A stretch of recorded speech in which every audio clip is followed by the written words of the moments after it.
उबाटाचे नेते युवराज आदित्य ठाकरे यांची मोहित कंबोज यांच्या कन्येच्या वाढदिवसाच्या कार्यक्रमास उपस्थिती अनेकांना भुवया उंचवायला लावली. विशेषतः संजय राऊत सुद्धा यावेळी अचंबित झाले की काय अशी परिस्थिती यामुळे निर्माण झाली असं म्हटलं तर चुकीचं ठरणार नाही. कारण सध्या राऊत आणि आदित्य ठाकरे यांचे सख्यपण जरा वादाच्या भोवऱ्यातच आहे.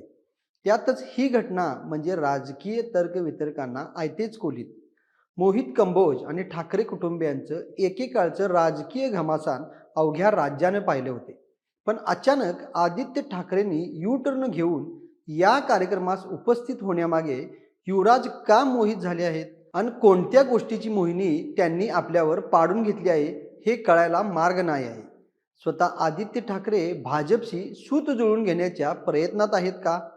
मोहित कंबोज यांच्या मुलीच्या 16व्या वाढदिवसादिनी एका पंचतारांकित हॉटेलमध्ये हा कार्यक्रम साजरा केला गेला. त्यावेळी आदित्य ठाकरेंच्या उपस्थितीची ही चर्चा इतकी मोठी होण्यामागे कारण काय आहे हे जाणून घेऊया आजच्या व्हिडिओमधून. नमस्कार, मी अभिनंदन परोळेकर आणि कॅमेरावर आहेत जयेश पाटील. उबाटा आणि भाजपचे सख्य सर्वांनाच माहीत आहे. तसेच ज्यांच्या मुलीच्या वाढदिवसाच्या कार्यक्रमाची पार्टी आयोजित केली होती ते मोहित कंबोज हे मुख्यमंत्री देवेंद्र फडणवीस यांचे जवळचे मानले जातात. त्यामुळे त्यांच्या मुलीच्या वाढदिवसाच्या कार्यक्रमाची चर्चा तर होणारच होती. पण याच वेळी चर्चेचे स्वरूप होते ते तेथील कार्यक्रमास आदित्य ठाकरेंनी लावलेल्या उपस्थितीची. राजकारणात कोणी कुणाचा कायमचा शत्रू नसते की मित्रही नसते ही म्हण आठवायचं कारण म्हणजे यासाठी काही काळ आपल्याला मागे घडलेल्या राजकीय घटनांचा मागोवा घ्यावा लागेल. कारण जेव्हा महाविकास आघाडीचे सरकार होते तेव्हा कंबोज यांनी ठाकरे कुटुंबावर गंभीर आरोप केले होते. संजय राऊत यांच्यावर सुद्धा त्यांनी अनेक आरोप त्या काळात केले होते. आणि सर्वात महत्त्वाचे म्हणजे कोरोना काळात कंबोज यांनी उद्धव ठाकरे यांचे चिरंजीव तेजस ठाकरे यांचा कोरोना काळातील एक व्हिडिओ सोशल मीडियावर शेअर केला होता, ज्यात लॉकडाऊनमध्ये तेजस ठाकरे रात्री उशिरापर्यंत पार्टी करताना दिसले होते. उपमुख्यमंत्री एकनाथ शिंदे यांच्या नेतृत्वात शिवसेनेने ज्यावेळी मोठी उलथापालथ करून 2022 मध्ये एकनाथ शिंदे आणि त्यांच्या आमदारांसोबत गुवाहाटीला जाण्याचे ठरले, त्याचवेळी मोहित कंबोज सुद्धा त्यांच्यासोबत दिसले होते. त्यावेळचे फोटो सुद्धा सर्वत्र व्हायरल झाले होते. त्यानंतरच 40 आमदारांसोबत एकनाथ शिंदे बाहेर पडले व भाजपसोबत नवीन सरकार अस्तित्वात आले. पण आता एवढं सगळं होऊन मात्र आदित्य ठाकरेंनी कंबोज यांच्या कौटुंबिक कार्यक्रमास लावलेल्या उपस्थितीवरून अनेक राजकीय तर्क आणि वितर्क लावले जात आहेत. कदाचित पुन्हा उबाटा भाजपच्या सोबत येण्यास उत्सुक आहे का? मुंबई महानगरपालिकेतील निकाल आणि सध्याची कमकुवत झालेली महाविकास आघाडी पाहता उद्धव ठाकरे पुन्हा आपली वाट बदलणार तर नाहीत ना? कारण त्यांची विधान परिषद आमदारकीची टर्म सुद्धा नुकतीच संपणार आहे. त्यामुळे राजकीय समीकरणे कधीही बदलू शकतात असा आत्तापर्यंतचा तरी अनुभव आहे.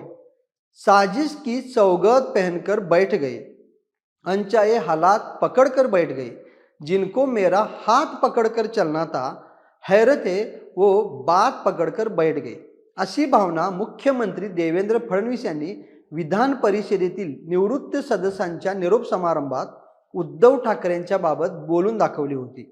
तर माजी मुख्यमंत्री उद्धव ठाकरेंना निरोगी दीर्घायुष्य लाभो आणि पुढील राजकीय वाटचालीस शुभेच्छा, एवढीच मोजकी प्रतिक्रिया उपमुख्यमंत्री एकनाथ शिंदे यांनी आपल्या भाषणात त्यावेळी दिली होती. त्यानंतर या गोष्टीची देखील चर्चा नक्कीच रंगली होती.